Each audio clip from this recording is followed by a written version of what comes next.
Bueno, queridos hermanos, le pedimos al Señor que nos siga iluminando en estas reflexiones sobre la educación de los niños desde pequeños para su futura vida esponsal de hijos de Dios en el sacramento del matrimonio, sacramento de sanación.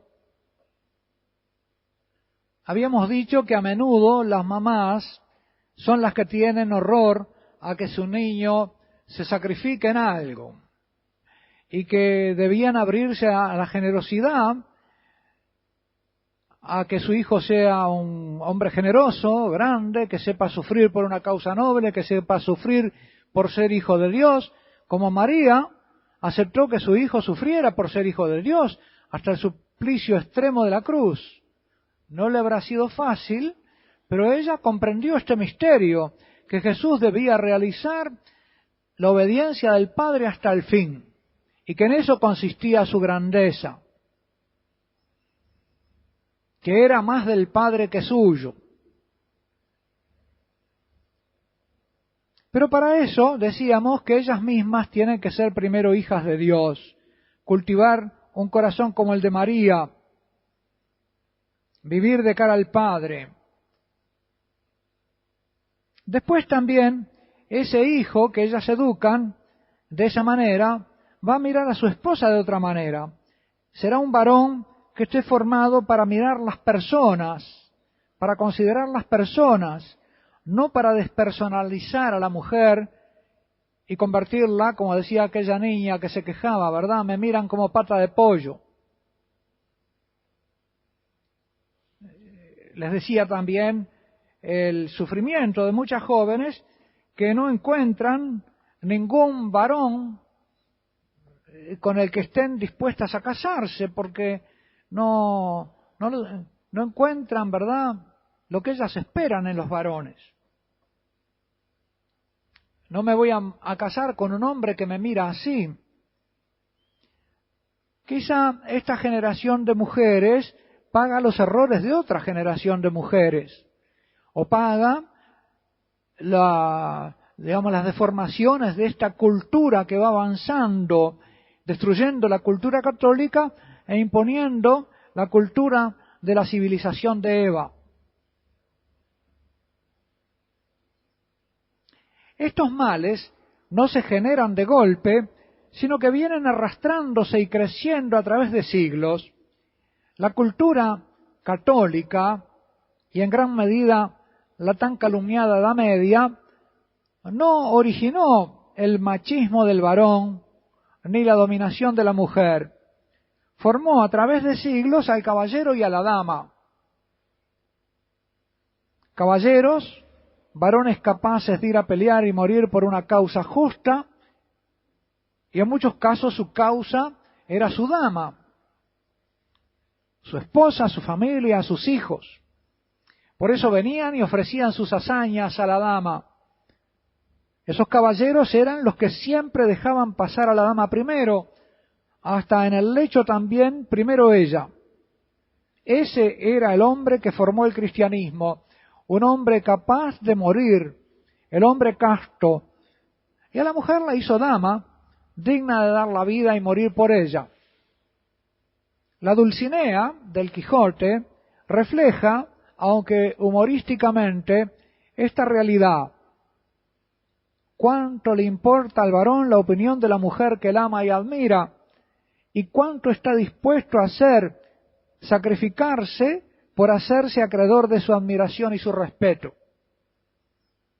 Cuenta San Ignacio de Loyola en su autobiografía que antes de convertirse en el aburrimiento de su larga convalecencia de la herida que sufrió en Pamplona, se paraba a pensar 3 y 4 horas sin darse cuenta, imaginando lo que había de hacer en servicio de una dama, los medios que tomaría para poder ir a la tierra donde ella estaba, las palabras que le diría, los hechos de armas que haría en su servicio.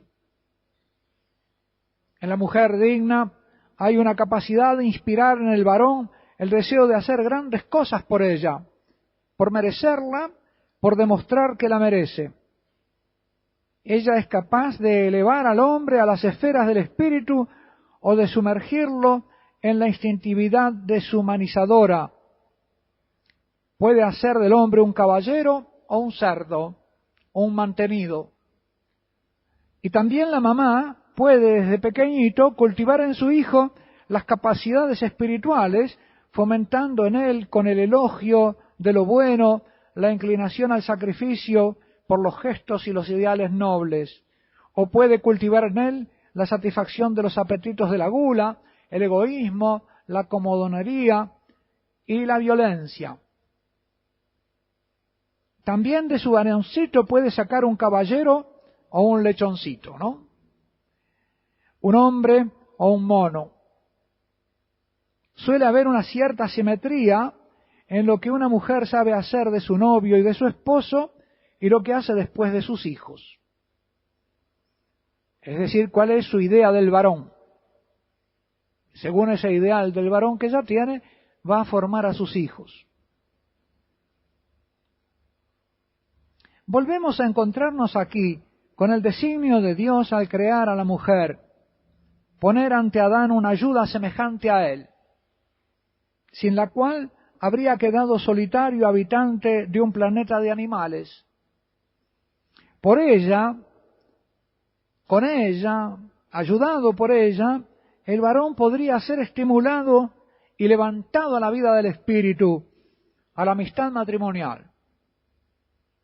Pero, por efecto del pecado original, es justamente ella la que ahora, históricamente, suele inducirlo a la regresión a lo instintivo. Esto lo vemos en esta cultura de la civilización de Eva, cómo desactiva a los varones para las causas grandes, hundiéndolos en la lujuria, en la instintividad. Todo depende de que la mujer asuma de nuevo, por gracia, el rol que Dios le asignó por creación, que dignifique al esposo y que lo haga hacerse digno de ser admirado por ella. Una civilización es lo que son sus mujeres. En la Sagrada Escritura, las ciudades son mujeres. Jerusalén o Babilonia, Sión, la ciudad es una mujer.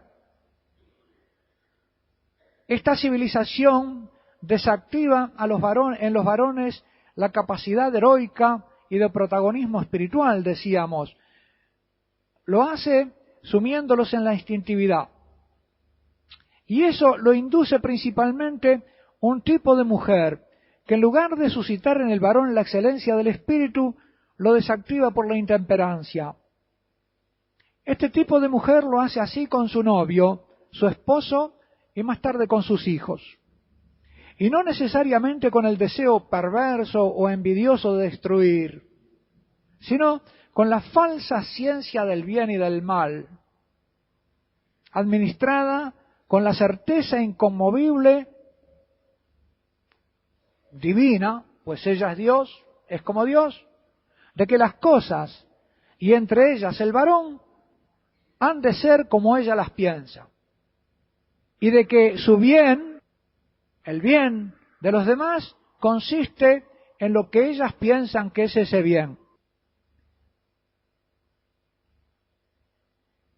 Y ese bien muchas veces es lo que a ellas les da el dominio, la capacidad de manipulación de sus almas por sus debilidades y sus pasiones.